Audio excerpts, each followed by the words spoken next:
ಬೆಂಗಳೂರಿನ ಸ್ಪರ್ಶ್ ಆಸ್ಪತ್ರೆಯಲ್ಲಿ ಅವರ ಪಾರ್ಥಿವ ಶರೀರ ಇದೆ. ಆಸ್ಪತ್ರೆಗೆ ಗಣ್ಯಾತಿ ಗಣ್ಯರ ಆಗಮನ ಕೂಡ ಆಗ್ತಾ ಇದೆ.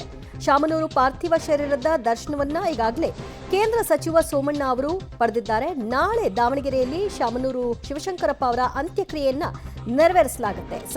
ಸಕಲ ಸರ್ಕಾರಿ ಗೌರವಗಳೊಂದಿಗೆ ಅಂತ್ಯಕ್ರಿಯೆಯನ್ನ ಮಾಡೋದಕ್ಕೆ ಈಗಾಗಲೇ ಸರ್ಕಾರ ನಿಶ್ಚಯಿಸಿದೆ. ಬೆಂಗಳೂರಿನ ಸ್ಪರ್ಶ್ ಆಸ್ಪತ್ರೆಗೆ ಹಲವಾರು ರಾಜಕೀಯ ಗಣ್ಯರು ಬರ್ತಾ ಇದ್ದು ಅವರ ಅಂತಿಮ ದರ್ಶನವನ್ನ ಪಡಿತಾ ಇದ್ದಾರೆ.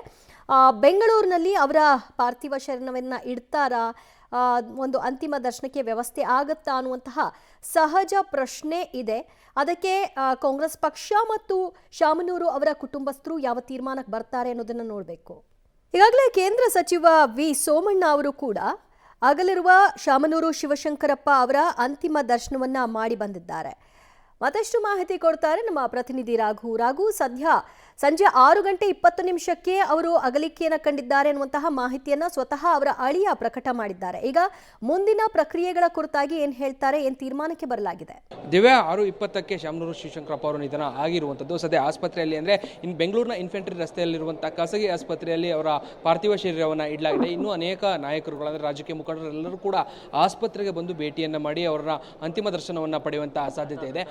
ಅವರ ಮಗ ಏನಿದ್ದಾರೆ ಎಸ್ ಮಲ್ಲಿಕಾರ್ಜುನ, ಸಚಿವರಾಗಿರುವಂಥ ಎಸ್ ಮಲ್ಲಿಕಾರ್ಜುನ ಅವರು ತಿರುಪತಿಗೆ ಕುಟುಂಬ ಸಮೇತರಾಗಿ ತೆರಳಿದ್ರು. ಸೊ ಅವರು ಕೂಡ ವಾಪಸ್ ಬರ್ತಾ ಇರುವಂಥದ್ದು. ಅವರು ವಾಪಸ್ ಬಂದ ನಂತರದಲ್ಲಿ ಮುಂದೆ ಹೇಗೆ ಅಂದರೆ ಎಲ್ಲಿಗೆ ತೆಗೆದುಕೊಂಡು ಹೋಗಬೇಕು, ಯಾವಾಗ ತೆಗೆದುಕೊಂಡು ಹೋಗಬೇಕು ಅನ್ನುವಂಥ ನಿರ್ಧಾರವನ್ನು ಮಾಡುವಂಥ ಸಾಧ್ಯತೆ ಇದೆ. ಪ್ರಮುಖವಾಗಿ ಈಗ ಮಹಾಸಭಾದಲ್ಲಿ ಕಳೆದ 13 ವರ್ಷಗಳಿಂದ ಅಂದರೆ ವೀರಶೈವ ಲಿಂಗಾಯತ ವೀರಶೈವ ಮಹಾಸಭೆ ಏನಿದೆ ಅದರಲ್ಲಿ ಕಳೆದ 13 ವರ್ಷಗಳಿಂದ ಸಕ್ರಿಯರಾಗಿದ್ದರು. ಜೊತೆಗೆ ಅದರ ಅಧ್ಯಕ್ಷತೆಯನ್ನು ಕೂಡ ವಹಿಸಿದ್ರು. ರಾಷ್ಟ್ರಮಟ್ಟದಲ್ಲೂ ಕೂಡ ಅದರ ವಿಚಾರಕ್ಕೆ ಸಂಬಂಧಪಟ್ಟಂತೆ ಅಧ್ಯಕ್ಷತೆಗಳನ್ನು ವಹಿಸಿದ್ರು. ಸೊ ಆ ನಿಟ್ಟಲ್ಲಿ ಮಹಾಸಭಕ್ಕೂ ಕೂಡ ಅವರನ್ನು ತೆಗೆದುಕೊಂಡು ಹೋಗಬೇಕು ಅನ್ನುವಂಥ ಒಂದಷ್ಟು ಚರ್ಚೆಗಳಾಗ್ತಾ ಇದೆ.